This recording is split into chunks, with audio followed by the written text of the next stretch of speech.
প্রিয় দর্শক, স্বাগত জানাচ্ছি নাগরিক টিভির আজকের স্পেশাল রিপোর্টে। আজকের স্পেশাল রিপোর্টটি আমরা সাজিয়েছি বাংলাদেশের শীর্ষ ধনী এবং আর্থিক খাতের দুর্নীতির সবচেয়ে বড় খলনায়ক দরবেশ নামে খ্যাত বেক্সিমকো গ্রুপের কর্ণধার সালমান এফ রহমানকে নিয়ে। ওনার মতো এত বড় মাপের একজন দুর্নীতিগ্রস্ত ব্যক্তিকে নিয়ে কেবল একটি পর্বে রিপোর্ট করলে তা অসম্পূর্ণ থেকে যাবে। তাই ওনার বিস্তৃত অপকর্মের ফিরিস্তি নিয়ে সাজানো আমাদের ধারাবাহিক প্রতিবেদনের আজ দেখবেন প্রথম পর্ব। তো চলুন আর কথা না বাড়িয়ে আমরা প্রবেশ করি আমাদের আজকের মূল রিপোর্টে। প্রিয় দর্শক, সালমান এফ রহমান এখন পর্যন্ত জাতিকে দুইবার সর্বনাশা আর্থিক ক্ষতির সম্মুখীন করেছিলেন। প্রথমবার ছিল শেখ হাসিনার নেতৃত্বাধীন আওয়ামী লীগ সরকার যখন প্রথম ক্ষমতা গ্রহণ করে সেই 1996 সালে, এবং দ্বিতীয়বার আওয়ামী লীগ সরকার দ্বিতীয় মেয়াদে ক্ষমতায় আসার সাথে সাথেই 2010-2011 সালে। দুইবারই বাঙালি নিম্ন মধ্যবিত্ত এবং মধ্যবিত্তকে অত্যন্ত সফলতার সাথে সর্বশান্ত করে দিতে সক্ষম হয়েছিলেন তিনি শেয়ার বাজার লোপাট করার মাধ্যমে। কত মানুষের জীবন যে সে সময় দুর্বিষহ হয়ে গিয়েছিল তা ছিল ধারণারও বাইরে। 2010-2011 সালের শেয়ার কেলেঙ্কারিতে মার্কেট থেকে লুট করা হয় 1,64,000 কোটি টাকা এবং সর্বশান্ত করা হয় 33 লক্ষ বিনিয়োগকারীকে। লোটাস কামাল, মোসাদ্দেক আলী ফালু, লুৎফুর রহমান বাদল, সাবেক এমপি ফারুক খান এই সিন্ডিকেট মিলে এই লোপাট করলেও এর মূল নেতৃত্বে ছিলেন সালমান এফ রহমান। এত বড় আর্থিক কেলেঙ্কারি করেও শাস্তির মুখোমুখি না হয়ে উপরন্তু সালমান এফ রহমান প্রধানমন্ত্রীর আরো কাছের মানুষ হিসেবে নিজেকে প্রতিষ্ঠিত করতে পেরেছিলেন। ওই শেয়ার কেলেঙ্কারির ভাগের টাকা প্রধানমন্ত্রী পুত্র সজীব ওয়াজেদ জয়, প্রধানমন্ত্রীর বোন শেখ রেহানা সহ আরো অনেকেই পেয়েছিলেন। মূলত এভাবেই সালমান এফ রহমান হয়ে ওঠেন শেখ হাসিনার আওয়ামী লীগের অবৈধ অর্থের অন্যতম যোগানদাতা এবং আস্থাভাজন এক ব্যক্তিতে। সর্বশেষ তিনি যেই উচ্চাভিলাষী প্রকল্পের নামে টাকা লোপাটের পরিকল্পনা নিয়েছেন সেটা হলো সুকুক নামের বন্ডের মাধ্যমে। তবে সুকুক বন্ডের বিস্তারিত আলাপে যাবার আগে জানিয়ে রাখি, সালমান এফ রহমানকে দরবেশ নামটি প্রদানের মাধ্যমে এই নামটিকে তার নামের সমার্থক শব্দ হিসেবে যিনি প্রতিষ্ঠা করেন তিনি হলেন রাজনীতিবিদ এবং সাবেক সংসদ সদস্য আন্দালিব রহমান পার্থ। সংসদে দাঁড়িয়ে এক ভাইরাল বক্তৃতার সময় পার্থর মুখ থেকেই সর্বপ্রথম দরবেশ নামটি উচ্চারিত হয়েছিল। চলুন দেখে নেই সেই ক্লিপটি। মাননীয় স্পিকার, কোন দেশের অর্থনীতি অনেকখানি ডিপেন্ড করে তার মিডল ক্লাস ফ্যামিলির উপরে। কত স্ট্রং তার middle class economy, middle class family দাঁড়ায়। স্লোলি বাট শিওরলি আমরা সেদিকে যাচ্ছিলাম, কিন্তু কোথা থেকে ঠিক 96-র মতো এক দরবেশ এসে হাজির হলো।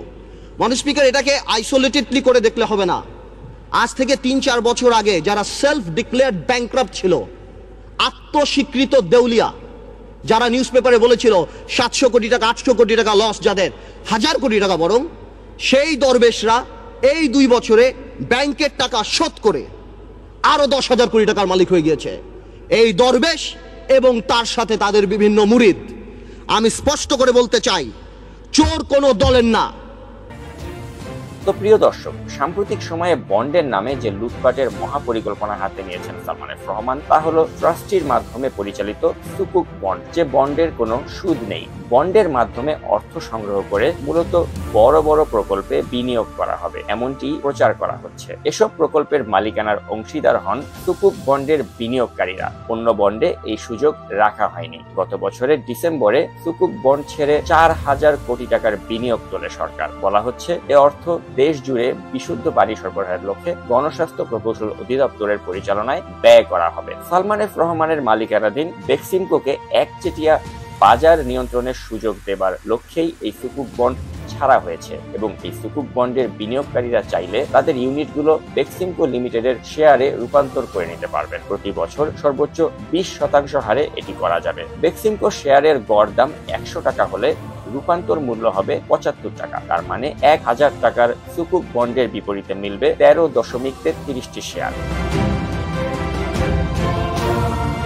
ব্যাংকগুলো পুঁজিবাজারে বিনিয়োগের উদ্দেশ্যে গঠিত ফান্ড দিয়ে সুকুক বন্ডে বিনিয়োগ করেছে, যার ফলে তারল্য সংকট সহ এক্সপোজার লিমিটেরও সর্বনাশ করা হয়েছে, যার ফলে মার্কেটের উপরে একটি বিরূপ প্রভাব ঘটবে এবং তারল্য সংকট দেখা দেবে বলেই আর্থিক খাতের সাথে সংশ্লিষ্টদের ধারণা। সালমান এফ রহমানের সাথে যারাই ব্যবসায়িক সম্পর্ক স্থাপন করেছেন বা সখ্যতা করেছেন তাদের অনেককেই তিনি বিপদে ফেলে নিজে ঠিকই ফায়দা লুটে নিয়েছেন। পর্দায় যে মানুষটিকে আপনারা দেখতে পাচ্ছেন তার নাম শফিউল্লাহ আল মুনির। এই মুনির একসময় সালমান এফ রহমানের খুব কাছের মানুষ ছিলেন, অথচ তিনি আজ প্রতারণার দায়ে জেলে। ইন্ডেক্স গ্রুপের ব্যবস্থাপনা পরিচালক শফিউল্লাহ আল মুনিরের ইন্ডেক্স এলপিজি আজ বেক্সিমকোর একটি সহযোগী প্রতিষ্ঠান। মুনিরের দাবি সালমান এফ রহমান তার টাকা মেরে দিয়েছেন। প্রশ্ন হলো, মুনির যদি প্রতারকই হয়ে থাকেন তাহলে সালমান এফ রহমান জেনে শুনে কেন তার সাথে ব্যবসায়িক ধান্দা করতে গিয়েছিলেন এবং কেনই বা আজ মুনির জেলে? তাছাড়া শেয়ার কেলেঙ্কারির দায়ে সালমান এফ রহমানের আইএফআইসি ব্যাংকের সাবেক পরিচালক ও ব্যবসায়ী লুৎফুর রহমান বাদল অভিযুক্ত হলেও একই অভিযোগে সালমান এফ রহমান থেকে যান দুর্নীতি দমন কমিশনের ধরাছোঁয়ার বাইরে। অথচ লুৎফুর রহমান বাদল ও তার স্ত্রী সোমা আলম রহমানের স্থাবর অস্থাবর যাবতীয় সম্পদ ক্রোক ও অবরুদ্ধ করে দুর্নীতি দমন কমিশন। লুৎফুর রহমান বাদল থেকে সদ্য গ্রেপ্তার হওয়া বোতল চৌধুরী অথবা বিএনপির একসময়ের প্রভাবশালী নেতা মোসাদ্দেক আলী ফালু, এরা সবাই সালমান এফ রহমানের খুবই নিকটজন ছিলেন, অথচ আজ এরা সকলেই বিপদগ্রস্ত এবং সালমান এফ রহমান ঠিকই বহাল তবিয়তে আছেন। একথা সকলেই জানেন। এই ব্যক্তিগুলোর দুরবস্থার জন্য পেছন থেকে